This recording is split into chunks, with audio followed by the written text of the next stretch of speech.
좌우성도 인사하겠습니다. 한 주간 평안하셨습니까? 반갑습니다.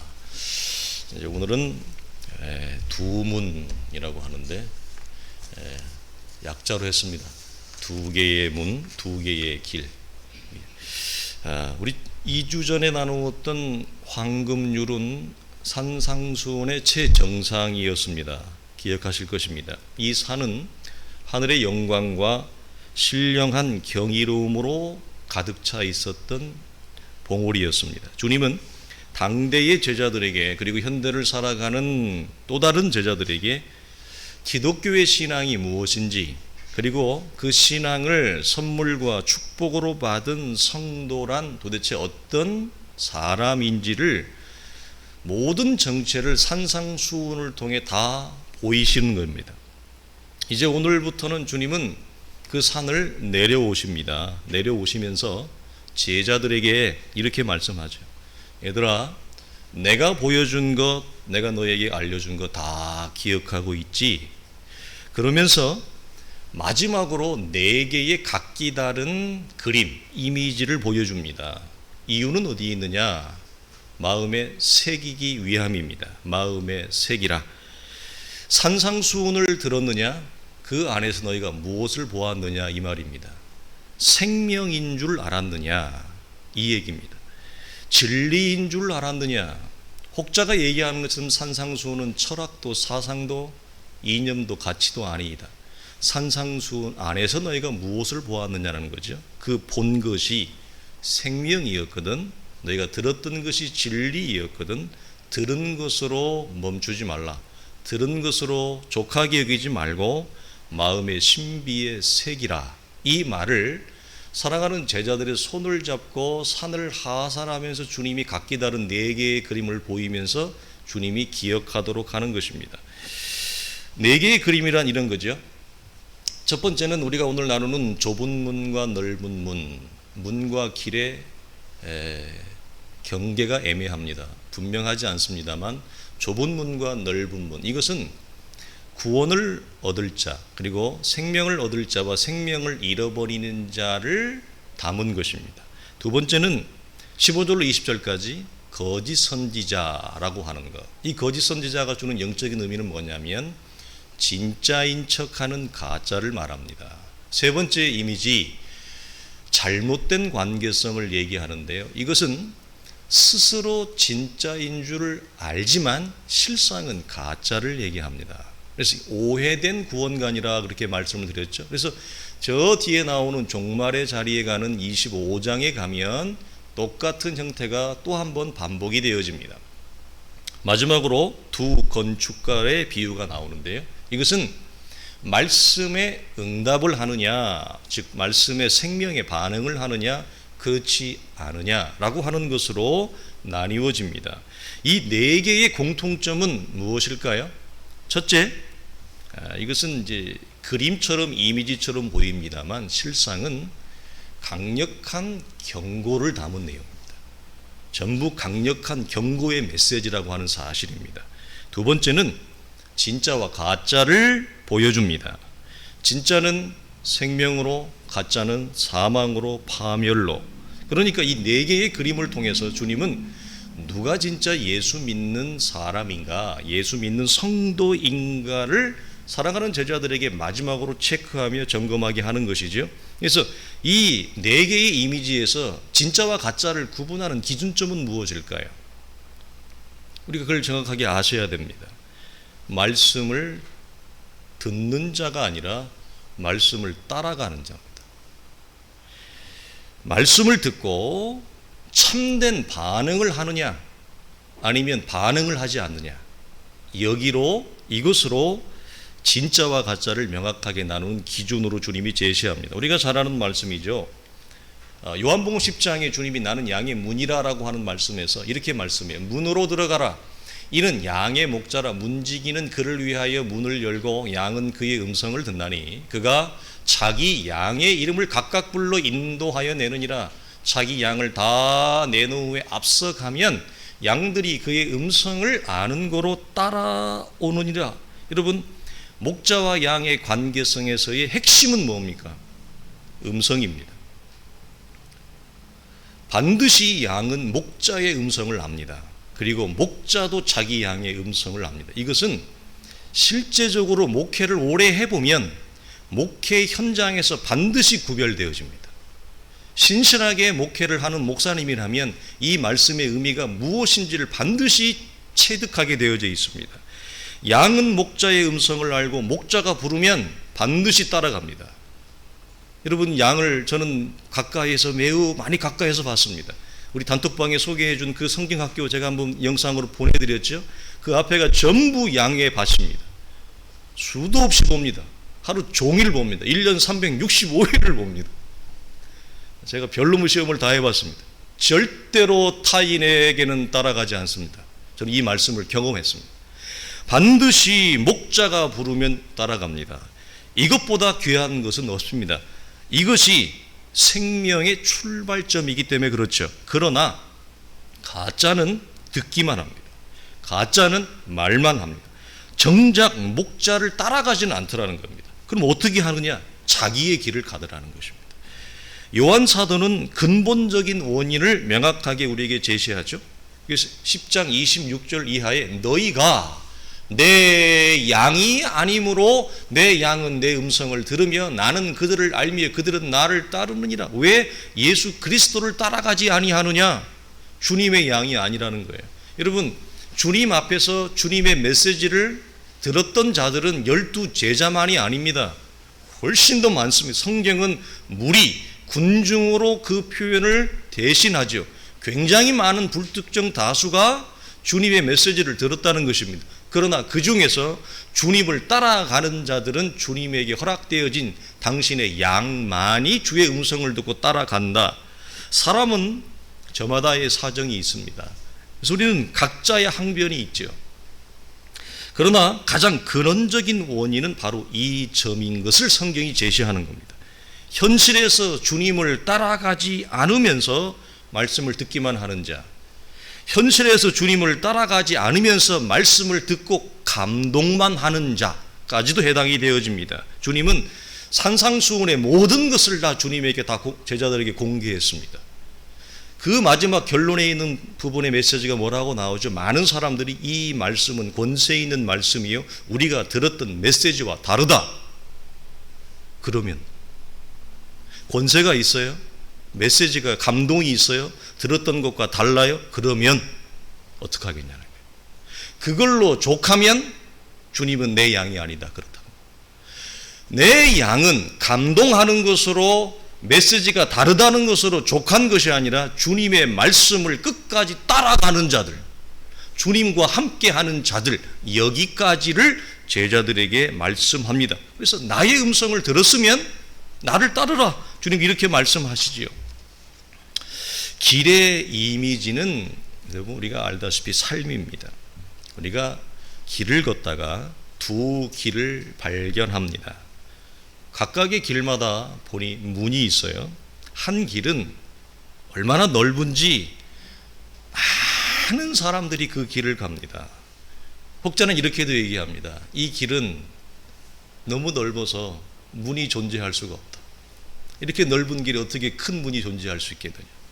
또 다른 길은 얼마나 좁은지 너무 극과 극입니다. 한 번에 한 사람만 갈 수 있는 길입니다. 실제로 이 좁은 길은 둘도 못 갑니다. 두 길은 방향도 목적지도 정반대입니다. 넓은 길은 규모가 있습니다. 인기가 있습니다. 규모와 인기의 차이에서 좁은 길과는 견줄 수 없습니다. 여러분, 넓은 길의 매력은 무엇일까요? 무엇보다 많은 사람들입니다. 여러분, 사람은 또 다른 사람을 부릅니다. 기억하십시오. 군중은 또 다른 군중을 만듭니다. 제자만이 또 다른 제자를 낳습니다. 군중은 군중을 낳을 뿐입니다. 이 넓은 길의 매력 때문에 사람들에게 주목을 받습니다. 사람들에게 인기도 얻습니다. 여러분, 이 길의 가장 큰 매력은 무엇이냐? 누구든지 이 길을 갈 수 있습니다. 누구든지 이 길을 걸을 수 있다. 진지한 고민, 시덥지 않은 생각, 이런 시시콜콜한 거, 인생이 무엇이고 삶이 무엇이고 이런 시시콜콜한 거 다 집어 던지고 무겁고 귀찮은 것들을 이 길은 전혀 우리에게 요구하지 않습니다. 넓은 길은 어떤 자격 조건도 제시하지 않습니다. 자격 조건이 없습니다. 이것이 매력점입니다. 그러나 자세히 보니 유일한 요구 조건이 있습니다. 이 넓은 길이 제시하는 유일한 조건은 무엇일까요? 이겁니다. 들어가는 입구에 이렇게 써 있습니다. 네 마음이 시키는 대로, 내 본성이 원하는 대로 살아라. 유일한 조우 조건이 뭐냐? 내 마음이 시키는 대로, 내가 살고 싶은 대로 원 없이 마음대로 살아봐라. 이것이 넓은 길이 제시하는 유일한 여러분 요구 조건입니다. 여러분, 이 길은 얼마나 넓은지, 사람들도 얼마나 많은지, 그 중에 어떤 사람들은 이 길이 어떤 길인지조차도 모른 채 군중들 사이에 끼어서 군중들에게 떠밀려서 가는 사람들도 있더랍니다. 사상과 철학과 자기 신조를 가지고 이 넓은 길을 가는 것이 아닙니다. 죄를 짓고 욕심을 범해도 자기 신조, 자기 사상, 자기 철학 때문에 죄를 짓고 욕심을 부리는 것이 아니고 무엇가 무언지도 모르게 그 사이에 와중에 끼어서 떠밀려서 가는 사람들도 그 안에 많더라. 안타깝죠. 그런데 군중 속에서 벗어나는 사람들이 있습니다. 넓은 길에서 좁은 길을 발견한 사람들입니다. 가던 길을 멈춥니다. 그리고 방향을 바꾸는 사람들, 그게 누굽니까? 우리 아닙니까? 길을 가던 길을 멈춘다. 그리고 방향을 바꾼다. 이건 성도가 아니면 불가능한 것입니다. 은혜가 들어온 자가 아니면 일어날 수 없는 일입니다. 이 길의 매력은 뭐냐? 사람이 없습니다. 성경은 별로 없다, 거의 없다 이런 표현을 씁니다. 그래서 주목도 받지 않습니다. 인기도 없습니다. 그래서 이 길을 걷는 자들은 고독과 외로움을 벗으로 삼습니다. 그러므로 이 외로움이 무엇을 우리로 하여금 묵상하게 하느냐? 자연스럽게 누가 이 길을 최초에 만들었나? 누가 이 길을 제일 먼저 길을 내었나? 최초의 길을 낸 자, 최초의 길을 만든 자, 그리고 그 길을 걸어간 최초의 사람, 예수 그리스도를 묵상할 수밖에 없습니다. 그 고독과 외로움이. 자, 13절에 보면 멸망으로 인도하는 문 이렇게 나오고요. 14절에 보니 생명으로 인도하는 문 이렇게 나옵니다. 각각의 구절에서 사용되어지는 인도한다라고 하는 동사가 나오죠. 영어 성경이나 우리말 성경에는 전부 다 긍정적인 의미로 인도함을 받는다, 인도한다 그렇게 사용합니다. 그러나 앞에 있는 13절의 전자의 경우는 여러분 인도의 의미보다 또 다른 의미가 숨어 있습니다. 유인하다라는 뜻이 있습니다. 이 유인하다라는 의미가 훨씬 더 깊게 이 단어 가운데 내포되어져 있어요. 무슨 말일까? 그러니까 겉으로는 인도하는 것처럼 보이지만 실상은 사망으로 멸망으로 유인한다라고 하는 뜻입니다. 인도함을 받는 것인지 아니면 유인을 받는 것인지 구별해야 됩니다. 15절 이하에 나오는 거짓 선지자들의 위험성이 무엇입니까? 그들은 인도를 가장한 유인을 하는 것 아닙니까? 그들이 인도를 하는 겁니까? 유인을 하는 겁니까? 그들은 인도를 가장하여 실상은 멸망으로 유인을 하는 것이 거짓 선지자들의 가장 큰 위험성입니다. 자, 질문을 드리고자 합니다. 기독교의 첫 인상은 여러분 좁은 길이었습니까? 넓은 길이었습니까? 예수를 처음 여러분 믿기 시작할 때, 신앙 고백하실 때 혹시 성도의 길이 좁은 길인 것을 처음부터 아셨습니까? 전혀 비교가 안 되지만 옆에 있는 남편이 왼수가 될 줄 아셨습니까? 몰랐죠. 근데 지금에 와서 보니까 왼수인데, 이런 왼수가 없는데 어떻게 하겠습니까? 그래도 살아야지. 여러분, 주님은 처음부터 나를 따라오려거든 각기 제 십자가를 지라, 이 말씀은 무슨 말이에요? 기독교의 신앙의 길, 성도의 길은 좁은 길이라고 하는 것을 처음부터 주님은 우리에게 말씀하셨습니다. 여러분, 기독교의 길은 근본적으로 좁습니다. 성경이 말하는 참된 은혜, 참된 믿음이 우리 속에 열려지기 전까지는 기독교의 길은 넓은 길로 보입니다. 또 그렇게 알고 있습니다. 그러나 보배로운 믿음의 자리에 이르게 될 때 성도는 비로소 알게 됩니다. 우리의 길이 좁은 길이라고 하는 것을. 그러나 이 길은 비상한 길이요, 이 길은 유일한 길이요, 이 길은 생명의 길이요, 이 길은 영광의 길인 것을 동시에 압니다. 그렇기 때문에 좁다 하지만 포기할 수 없는 자리에 우리가 서 있는 것입니다. 사람은 누구나 두 개의 길 중에 반드시 한 길을 선택하게 되어져 있습니다. 주님은 산상수훈을 통해 제자들에게 이 모든 것을 보이신 이유와 목적은 우리로 하여금 어떤 길을 선택해야 할지를 명백하게 보이신 것입니다. 생명의 길을 너희가 보았느냐? 무엇을 통해서? 산상수훈을 통해서. 너희가 생명의 문을 보았느냐? 무엇을 통해서? 산상수훈을 통해서. 그렇다면 놓치지 마라 이 말입니다. 그렇다면 주저하지도 마라 이 말입니다. 머뭇거리지 마라 이 말입니다. 흘러가는 대로 살지 말고 당당하게 그 좁은 길을 걸어가며 그 좁은 문을 열고 들어가라. 지금의 선택이 우리의 영혼을 좌우한다. 이렇게 주님이 말씀하시는 것입니다. 그런데 여러분, 놀라운 사실이 하나 있습니다. 좁은 길을 걸어가 보니 좁은 문이 하나 나오는데요, 좁은 문 입구에 이렇게 적혀 있습니다. 오직 한 사람만 들어올 수 있습니다.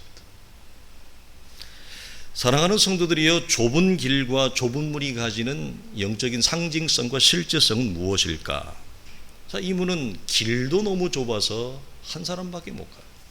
문도 너무 좁아서 한 사람밖에 들어갈 수가 없어요. 동시에 두 사람이 불가능해요.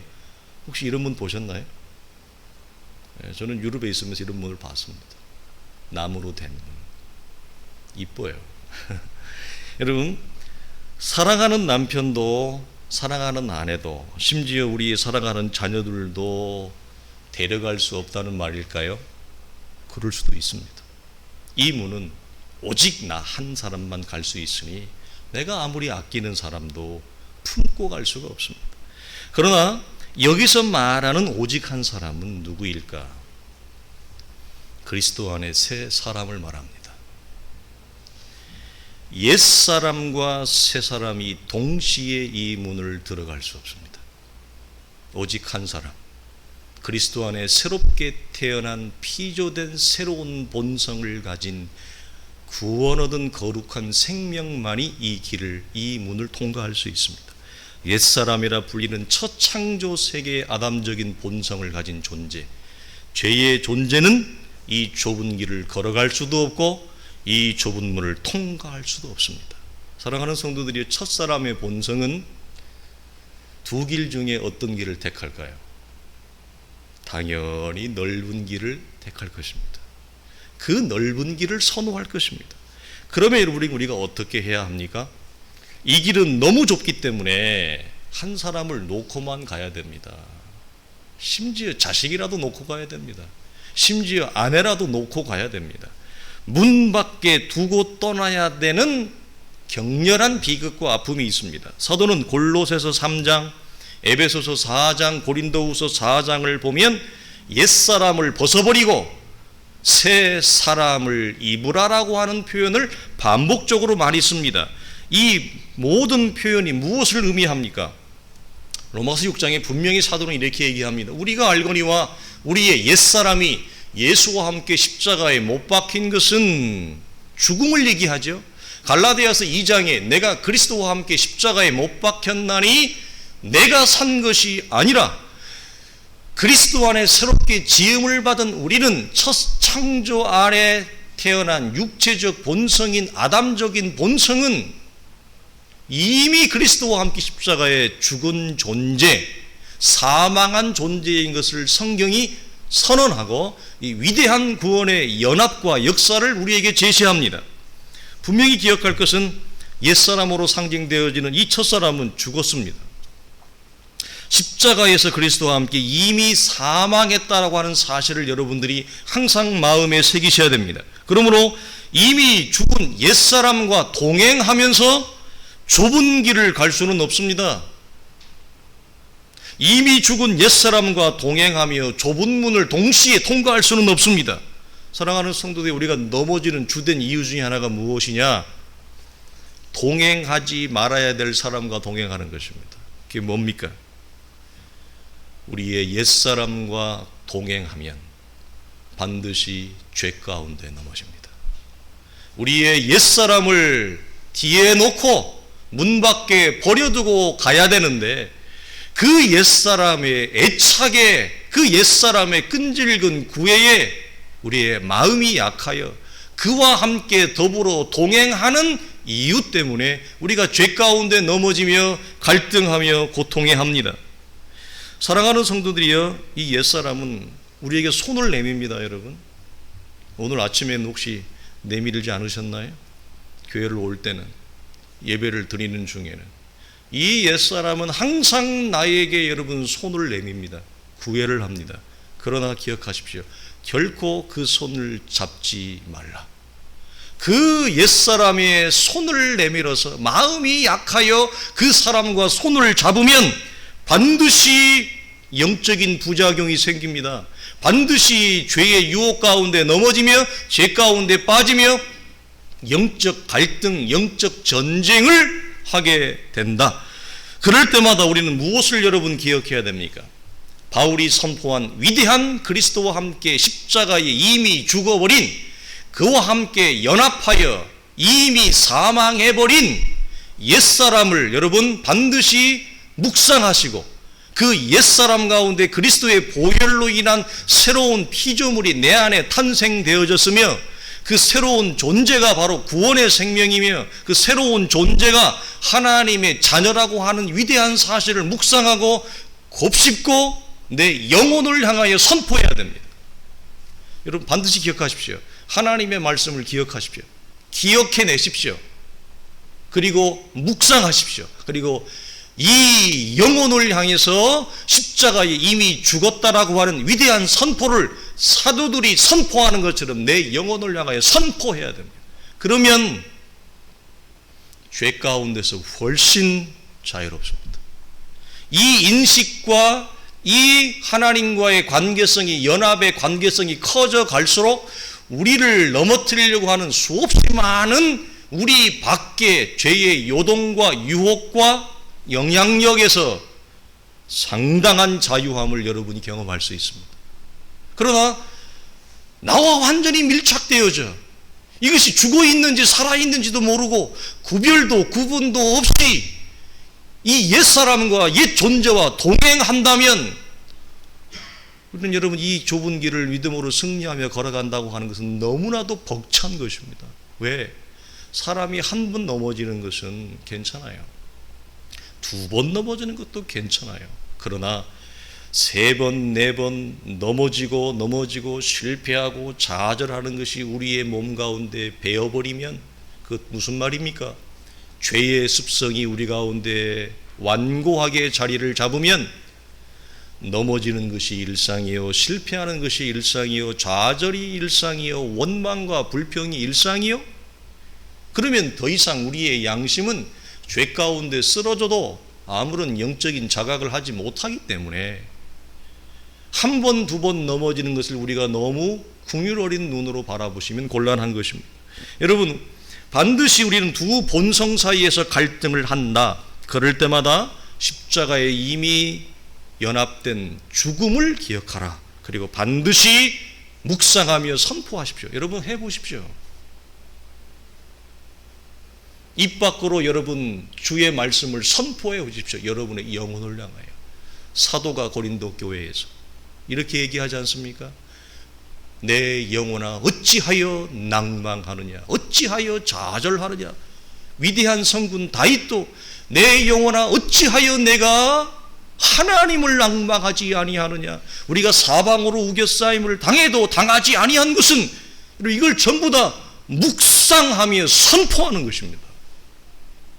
그럴 때 우리 안에 있는 거룩한 성령은 내 안에 있는 진리의 불을 불이키고, 그 진리의 불과 성령의 역사는 우리 가운데 위대한 하나님의 사람의 권세와 역사를 우리 가운데 충만하게 일으켜요. 제가 왔다가 여러분 끊어지는 역사가 있어요. 그러나 우리가 이것들을 활용하지 않으면 죄 가운데 넘어지는 것이 일상이 되어지고 많은 것입니다. 옛사람의 끈질긴 구애와 유혹을 이기는 방법입니다. 사랑하는 성도들이, 우리는 어느 길 위에 서 있습니까? 우리는 좁은 길 위에 서 있습니다. 여러분, 성도는 좁은 길을 걷도록 예정된 자이고 이것은 우리에게 피할 수 없는 영적인 운명입니다. 그러면 우리는 이 길을 주의 말씀을 따라 기쁘게 즐겁게 걸어가는 것입니다. 비를 피할 수 없다면 비를 즐겁게 맞는 것이죠. 여러분, 벗어나지 말라, 이탈하지 말라. 여러분 주변을 보시기 바랍니다. 우리의 삶에 넓은 길에 아무 생각 없이 흘러가는 대로, 인생이 사라지는 대로 옛사람의 본성에 충실하게 살아가는 사람들이 보이십니까? 그를 생명의 길로, 좁은 길로 인도할 수 있는 것 누구만이 가능합니까? 넓은 길에서 좁은 길로 옮겨진 자만이 가능합니다. 여러분, 넓은 길을 보십시오. 이 길이 어떤 길인지도 모릅니다. 이 길의 끝이 무엇인지도 모릅니다. 그리고 세월 속에, 세파 속에, 군중 속에, 사람들의 세력 속에, 영향력 속에 포장된 위선과 사상과 가치 속에 그 넓은 길에서 흘러 떠내려가는 자들이 보이시지요? 여러분 주변에 있으십니까? 그를 꺼내십시오. 그에게 생명을 제시하십시오. 그에게 복음을 제시하십시오. 그래서 그가 내가 걸어가는 이 좁은 길을 또다시 걸어올 수 있는 생명을 얻는 자로 여러분들이 서 있기를 주의 이름으로 간절히 축원합니다. 기도하겠습니다. 하나님 아버지, 감사합니다. 우리에게 좁은 길을 보이게 하시고 좁은 길의 가치를 알게 하게 하시며, 이 좁은 길이 그 무엇과도 바꿀 수 없는 생명의 길이요, 구원의 길이요, 영광의 길이요, 다시 없는 우리에게 주어진 성도의 믿음의 길인 것을 봅니다. 아버지 하나님, 이 믿음의 길을 믿음의 조상으로 부름을 받은 사랑하는 주의 자녀 아브라함이 갈 바를 알지 못하고 아버지 하나님 이 길을 걸어갔습니다. 이삭이, 야곱이, 요셉이, 여호수아가, 모세가, 다니엘이, 에스겔이, 이사야가, 주여 수없이 많은 하나님의 사람들이 이 길을 걸어갔습니다.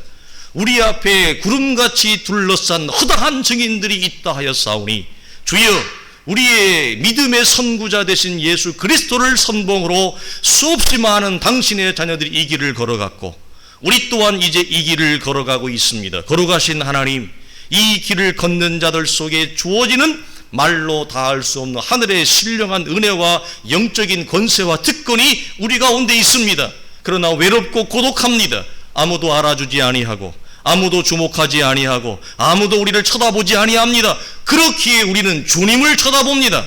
우리는 주님을 주목하고 우리는 주님의 나라를 묵상합니다. 성령이여 역사하시고 우리에게 힘과 지혜와 권세와 능력과 하늘의 말로 다할 수 없는 샬롬과 즐거움이 사랑하는 성도들의 심령 가운데 임하여 말할 수 없는 감격과 말할 수 없는 즐거움과 기쁨 속에 이 주어진 좁은 길을 하나님 앞에 영광스럽게 걸어가 생명과 영광에 이르는 온 성도들이 되게 하옵소서. 우리 주 예수 그리스도의 이름으로 간절히 기도하옵나이다. 아멘.